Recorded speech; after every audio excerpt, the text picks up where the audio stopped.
नमस्कार साथियों, कैसे हैं आप सब। साथियों, आज की इस वीडियो में हम एसएससी एमटीएस 30 सितंबर फर्स्ट शिफ्ट के प्रश्नों का एनालिसिस करने वाले हैं। साथियों, एग्जाम देने के बाद हमारे आपके मन में एक जिज्ञासा होती है कि हमने जो भी प्रश्न किया है वो प्रश्न कितने सही थे, कितने गलत थे, आंसर क्या होगा। ये सारी जिज्ञासाएं हमारे मन में होती हैं, तो इन्हीं का समाधान करने के लिए लगभग 100% एक्यूरेट प्रश्नों के साथ, एक्यूरेट आंसर के साथ आपके सामने उपस्थित हूँ। चलिए एक एक करके प्रश्नों को देख लिया जाए कि कैसे प्रश्न आज फर्स्ट शिफ्ट में पूछे गए थे। पहले प्रश्न की अगर बात करूँ तो दादा भाई नौरोजी से संबंधित क्वेश्चन एक आया था आज जो है, ठीक है। दादा भाई नौरोजी से क्वेश्चन अक्सर बनता है एमटीएस के एग्जाम में। पूछा गया था कि निम्नलिखित में से कौन सी पुस्तक है दादा भाई नौरोजी से संबंधित है, ठीक है। तो ध्यान रखिएगा, the poverty and un British rule in India, ये दादा भाई नौरोजी के द्वारा लिखी गई पुस्तक है, ठीक है। अच्छा, जो महत्वपूर्ण बात है वो जान लीजिए। दादा भाई नौरोजी को भारत का ग्रैंड ओल्ड मैन, मतलब भारत का वयोवृद्ध पुरुष भी कहा जाता है, ठीक है। और सबसे पहले गरीबी का आकलन भी दादा भाई नौरोजी के द्वारा ही भारत में किया गया था। ये सारी बातें आपको ध्यान में रखनी है। क्वेश्चन नंबर 2 की अगर बात की जाए तो लोसर महोत्सव किस राज्य में मनाया जाता है, इस टाइप का क्वेश्चन पूछा गया था, ठीक है। तो लोसर महोत्सव जो है ये सिक्किम में मनाया जाता है। अब देखिए, लोसर महोत्सव के आधार पर एक क्वेश्चन ये बन सकता है कि तिब्बती नववर्ष के रूप में कौन सा त्योहार मनाया जाता है। तो ध्यान रखिएगा, लोसर महोत्सव को ही क्या कहते हैं, तिब्बती नववर्ष कहा जाता है, ठीक है। और एक बात और ध्यान रखिएगा, ये चंद्र सौर कैलेंडर वर्ष की शुरुआत का प्रतीक है, ठीक है। चलिए क्वेश्चन नंबर 3 देख लेते हैं। कनक रेले का संबंध किस नृत्य से है। देखिए, कनक रेले की जो मृत्यु हुई है जस्ट अभी, ठीक है, 2023 में हुआ है, इसलिए करंट अफेयर्स में भी क्वेश्चन आ सकता है आपके ये। तो कनक रेले का जो संबंध है वो मोहिनी अट्टम से है, ठीक है। महत्वपूर्ण बात है, आपको जो ध्यान रखना है ये है कि इनका संबंध जो है, मतलब इन्होंने नालंदा नृत्य अनुसंधान केंद्र की संस्थापक निदेशक थी और मुंबई में नालंदा नृत्य कला महाविद्यालय की संस्थापक प्राचार्य भी थी, ठीक है। तो कनकरेले इसमें हमारे बीच में नहीं है। इनका संबंध किस नृत्य से था भैया, मोहिनी अट्टम, ठीक है। अगला प्रश्न है कि पंजाब विधान परिषद, यहाँ पे विधानसभा लिखा हुआ है, इसको आप विधान परिषद पढ़िएगा, ठीक है। पंजाब विधान परिषद को कब भंग किया गया था। तो इसका जो राइट आंसर है वो है 1970 में। देखिए, 1966 में पंजाब को 3 भागों में विभाजित करके हरियाणा, हिमाचल प्रदेश और पंजाब का गठन किया गया था, ठीक है। विधान परिषद की सीटें घटाकर 40 कर दी गई और विधानसभा की सीटें 50 बढ़ाकर 104 कर दी गई, ठीक है। 1 जनवरी 1970 को विधान परिषद को समाप्त कर दिया गया और राज्य में एक सदनी विधानमंडल रह गया, ठीक है। अच्छा, इस समय भारत के सभी राज्यों में विधान परिषद नहीं है, ठीक है। कुल मिला के 6 राज्यों में विधान परिषद है, और राज्य कौन कौन सी हैं जरा कमेंट करके बताइएगा। बहुत महत्वपूर्ण क्वेश्चन है, पूछा जाता है कि किन किन राज्यों में विधान परिषद काम कर रही है। चलिए मैं आपको बता देता हूँ, उत्तर प्रदेश में नाम शामिल है। उत्तर प्रदेश में विधानसभा विधान परिषद दोनों काम करती है। तो किन किन राज्यों में विधान परिषद है जरा कमेंट करके जरूर से बताइएगा आप। अगला प्रश्न है कि किस केंद्र शासित प्रदेश की साक्षरता दर सबसे कम है, ठीक है। तो इसका जो राइट आंसर है वो है दादरा एवं नगर हवेली। साथियों, आगे बढ़ने से पहले मैं आपको एक चीज बता दूं जो है, देखिए 100% एक्यूरेट क्वेश्चन बताना संभव नहीं होता है किसी के। अगर कोई कहता है कि मैं 100% एक्यूरेट क्वेश्चन करा रहा हूँ, जो संभव नहीं है किसी के लिए। भाई मैं एग्जाम देने थोड़ी गया था, आपसे जो क्वेश्चन हमको मिलता है, अलग अलग सोर्सेस से क्वेश्चन जो मिलते हैं वही आपके सामने पेश किया जाता है, वही आपको बताया जाता है, दिखाया जाता है आपको, ठीक है। तो अगर मैं कहूँ कि 100% एक्यूरेट क्वेश्चन करा रहा हूँ तो ये संभव नहीं है, कोई भी नहीं कर सकता, ठीक है। कोई अगर कहता है कि मैं 100% एक्यूरेट करा रहा हूँ तो ये संभव नहीं है, ठीक है। कुछ न कुछ उसमें आगे पीछे जरूर होता है, ठीक है। ठीक, फिलहाल है क्वेश्चन पे ध्यान दीजिए आप जो है। अगर कोई क्वेश्चन ऐसा आपको मिलता है कि हाँ ये नहीं आया था या कुछ गड़बड़ है, तो कमेंट करके प्लीज जरूर से बता दीजिएगा आप। और जो क्वेश्चन आपको याद हो, जो यहाँ छूट गए हैं, उसको भी जरूर से कमेंट कर दीजिएगा। आप कमेंट नहीं करेंगे तो सही जानकारी आप तक नहीं पहुंच पाएगी, ठीक है। तो हम बात कर रहे थे दादरा एवं नगर हवेली की, ठीक है। देखिए देखिए, दादरा और नगर हवेली जो है भारत का सबसे कम साक्षरता दर वाला केंद्र शासित प्रदेश है। ठीक है, 2011 की जनगणना के मुताबिक यहाँ की कुल साक्षरता दर जो है 77.24% थी। ठीक है, पुरुषों की जो साक्षरता दर यहाँ की है 85.17% है और महिलाओं की साक्षरता दर कितनी है 64.32% है। ठीक है, ये हमने बात की दादरा एवं नगर हवेली की। अब बात करते हैं लक्षद्वीप की। तो लक्षद्वीप की जो साक्षरता दर है वो 91.8% है। अगर आपसे पूछा जाए, पूछा जरूर जाएगा कि भारत का सबसे ज्यादा साक्षर केंद्र शासित प्रदेश कौन सा है, सबसे कम पूछा गया ना, अब इसके बाद आएगा सबसे ज्यादा वाला। ठीक है, तो ध्यान रखिएगा लक्षद्वीप। वहीं अगर बात करें जम्मू कश्मीर की, जम्मू कश्मीर की जो साक्षरता दर है वो 68.7% है।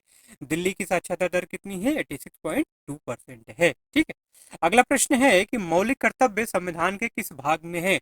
भैया मौलिक कर्तव्य तो रट डालिएगा पूरा, 11 मौलिक कर्तव्य हैं, 11 को रट डालिएगा क्रम वाइज। अभी बता दे रहा हूँ मैं आपको, आएगा क्वेश्चन, शुरुआत हो गया है, क्वेश्चन यहाँ से लगातार बनेंगे, हर शिफ्ट में बनेंगे। ठीक है, देखिए मौलिक कर्तव्य जो है संविधान के भाग 4A और अनुच्छेद 51 में है। ठीक है, मौलिक कर्तव्यों की शुरुआत 1976 में जो 42वां संविधान संशोधन हुआ था सरदार स्वर्ण सिंह समिति के सिफारिश के आधार पर, उस समय इनकी संख्या कितनी थी 10 थी। ठीक है, 2002 में 86वां संविधान संशोधन किया गया, इसके द्वारा एक और मौलिक कर्तव्य जोड़ा गया।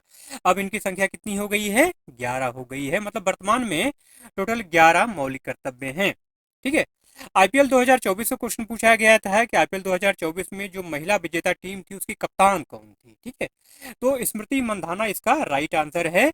रॉयल चैलेंजर बेंगलोर की कप्तान है स्मृति मंधाना जो है, उनकी टीम ने दिल्ली कैपिटल को 8 विकेट हरा करके अपना पहला प्रीमियर लीग खिताब जीता था। तो स्मृति मंधाना इसका राइट आंसर है। अगले प्रश्न की अगर बात की जाए तो भारतीय हॉकी टीम ने स्वर्ण पदक किस ओलंपिक में जीता था। ठीक है, तो 1928 जो ओलंपिक हुआ था, कहाँ हुआ था एम्स्टर्डम। ठीक है, उसमें जो है भारतीय हॉकी टीम ने अपना पहला स्वर्ण पदक जीता था। ठीक है, इसने स्वर्ण पदक जीतने के लिए 5 मैचों में 29 गोल किए, जादूगर ध्यानचंद ने 14 गोल किए थे। ठीक है, ये भी ध्यान रखना है आपको। अगला प्रश्न है कि इंदौर घराना की स्थापना किसने की। तो इंदौर घराना की स्थापना की अगर बात की जाए तो इसकी स्थापना जो है आमिर खान ने की थी। ठीक है, कंफ्यूज मत हो जाइएगा, आमिर खान और अमीर खान, अमीर खान। ठीक है, अगला प्रश्न है साइंस से संबंधित प्रश्न था कि हल्दी का रंग पीला किसके कारण होता है। देखिए हल्दी का रंग जो पीला होता है ना वो करक्यूमिन की वजह से होता है। करक्यूमिन एक चमकीला पीला रंग द्रव्य है, यह करक्यूमा लोंगा प्रजाति के पौधे द्वारा बनाया जाता है। अगर आपसे पूछा जाए कि हल्दी किस प्रकार के परिवार का सदस्य है, तो हल्दी जो है अदरक परिवार का सदस्य है, ये ध्यान रखना है आपको। ये जो महत्वपूर्ण फैक्ट आपको बताए जाते हैं जो है ना, महत्वपूर्ण तथ्य जो आपको बताए जाते हैं इसलिए बताए जाते हैं कि जो क्वेश्चन एक बार आ गया आज ना जो है, अब इसके आधार पर आने वाली शिफ्टों में क्वेश्चन निश्चित तौर पे बनेंगे। ठीक है, मेरे जिन भाइयों का एग्जाम आगे लगा हुआ है ना, वो इन महत्वपूर्ण तथ्यों को जरूर से ध्यान में रखें। ठीक है, केलुचरण महापात्रा का संबंध किस शासन नृत्य से है। तो केलुचरण महापात्रा का संबंध जो है ओडिसी शास्त्रीय नृत्य से है। ठीक है, ओडिसी कहाँ का शास्त्रीय नृत्य है, उड़ीसा का है, आप जानते ही होंगे। शास्त्रीय नृत्य टोटल कितने हैं 8 हैं, ये भी आपको पता ही होगा। ठीक है, देखिए केलुचरण महापात्र की अगर बात करें तो 20वीं सदी में ओडिसी नृत्य को पुनर्जीवित करने और लोकप्रिय बनाने का श्रेय इनको दिया जाता है। ठीक है, एक महत्वपूर्ण क्वेश्चन यहाँ से ये बनता है कि अक्सर पूछा जाता है कि उड़ीसा से पद्म विभूषण पाने वाले पहले नर्तक कौन हैं, तो है केलुचरण महापात्र। बहुत महत्वपूर्ण क्वेश्चन ये बनता है यहाँ से। कब मिला था इनको, वर्ष 2000 में, ये भी ध्यान रखना है आपको। ठीक है, अगला प्रश्न है कि मौर्य साम्राज्य की स्थापना किसने की। मौर्य साम्राज्य की स्थापना जो है चंद्रगुप्त मौर्य ने 322 ईसा पूर्व में की थी। ठीक है, चंद्रगुप्त मौर्य और उनके मंत्री चाणक्य को इस साम्राज्य की स्थापना का श्रेय दिया जाता है। चंद्रगुप्त मौर्य ने नंद वंश के अंतिम राजा धनानंद को हटा करके जो है मौर्य साम्राज्य की स्थापना की थी। ठीक है, अगला प्रश्न है कि भारत और पाकिस्तान के बीच की रेखा को क्या कहा जाता है। तो भारत और पाकिस्तान के बीच की रेखा जो है ना उसको रेड क्लिफ रेखा कहा जाता है। ठीक है, भारत और पाकिस्तान के बीच सीमांकन रेखा को रेड क्लिफ रेखा के रूप में जाना जाता है। यह 17 अगस्त 1947 को लागू हुई। ठीक, अगला प्रश्न है कि 42वां संविधान संशोधन कब हुआ था। ठीक है, अभी इससे मिलता जुलता क्वेश्चन ऊपर आया था, शायद उसी से ये पार्ट हो। ठीक है, मैंने पहले ही कहा ना, एक्यूरेट क्वेश्चन कराना संभव नहीं होता है। अलग अलग सोर्सेज से, ठीक है, जो क्वेश्चन मिलते हैं आपके माध्यम से, वही आपको बताया जाता है, कराया जाता है। ठीक है, तो जहां अगर दिक्कत समझ में आए उसको कमेंट करके जरूर से बता दीजिएगा प्लीज। ठीक है, भारतीय संविधान का 42वां जो संशोधन है, जिसे 42वां संशोधन भी कहा जाता है, 1976 के नाम से जाना जाता है, साल 1976 में हुआ था। इसे लघु संविधान के रूप में भी जाना जाता है। महत्वपूर्ण फैक्ट है ये। ठीक है, अगला प्रश्न है कि सोडियम बाइकार्बोनेट का सूत्र क्या है? तो सोडियम बाइकार्बोनेट का सूत्र है NaHCO3। अनुच्छेद 21A का संबंध किससे है? ठीक है, देखिए, मौलिक कर्तव्य से संबंधित क्वेश्चन फिर से आ गया। तो अनुच्छेद 21A का संबंध जो है शिक्षा के अधिकार से है। क्या है ये अनुच्छेद जो है 6 से 14 साल के जो बच्चे हैं ना, उनको मुफ्त और अनिवार्य शिक्षा का अधिकार देता है।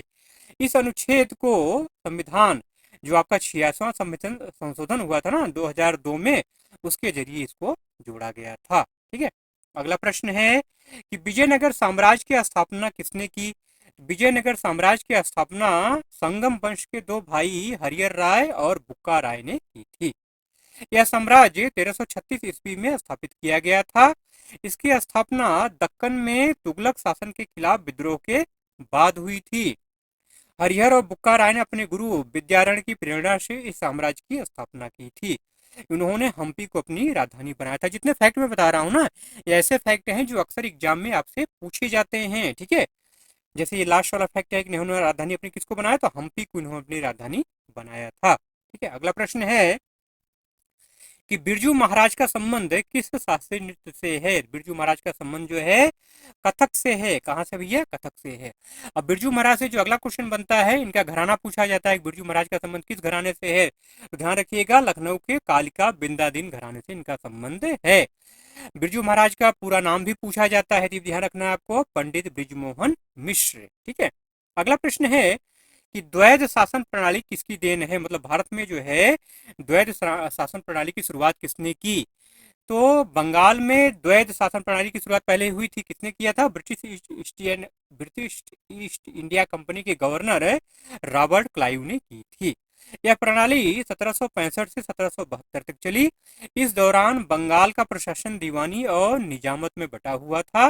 दीवानी का काम कंपनी करती थी और निजामत का काम कौन करता था? निजाम करते थे, बंगाल के निजाम। अगला प्रश्न है कि सांची का स्तूप कहाँ स्थित है? सांची का स्तूप मध्य प्रदेश के रायसेन जिले के सांची शहर में स्थित है। ठीक है, महत्वपूर्ण फैक्ट ये है कि सांची का जो स्तूप है ये यूनेस्को विश्व धरोहर स्थल में शामिल है। ठीक है, सांची का स्तूप सम्राट अशोक ने 3री शताब्दी ईसा पूर्व में बनवाया था। और महत्वपूर्ण फैक्ट जो है ये पूछा जाता है कि 200 रुपए के नोट पे किसकी तस्वीर छपी हुई है? तो सांची की स्तूप की तस्वीर 200 रुपए के नोट पर छपी हुई है। ठीक है, तो भाइयों, जितने क्वेश्चन मिल पाए थे वो क्वेश्चन मैंने आपको करा दिए। अगर कुछ क्वेश्चन आपके पास हैं तो प्लीज कमेंट करके जरूर बताइएगा। और इस वीडियो का जो PDF है वो टेलीग्राम चैनल पे मिल जाएगा आपको। टेलीग्राम चैनल का लिंक आपको डिस्क्रिप्शन में दिया हुआ है, जाके ज्वाइन हो जाइए। ठीक है, तुरंत आपको PDF नहीं मिल पाएगा, कल सुबह जाके PDF आपको उसका मिलेगा। कुछ क्वेश्चन और मिल जाते हैं अगर, तो उनको शामिल करके जो है करेक्शन करके PDF आपको कल सुबह उपलब्ध करा दिया जाएगा। घबराइएगा नहीं कि मैं कर रहा हूँ और PDF नहीं मिला, PDF मिलेगा आपको। ठीक है, घबराइएगा नहीं, PDF मिल जाएगा। बस आप टेलीग्राम चैनल ज्वाइन करके रखिए। ठीक है, लगातार इस पर जुड़े रहिए। ठीक है, तो वीडियो अगर अच्छा लगा हो तो प्लीज इसको एक लाइक शेयर जरूर कर दीजिएगा। चलिए मिलते हैं अगले वीडियो में ऐसे ही कंटेंट के साथ। तब तक के लिए जय हिंद।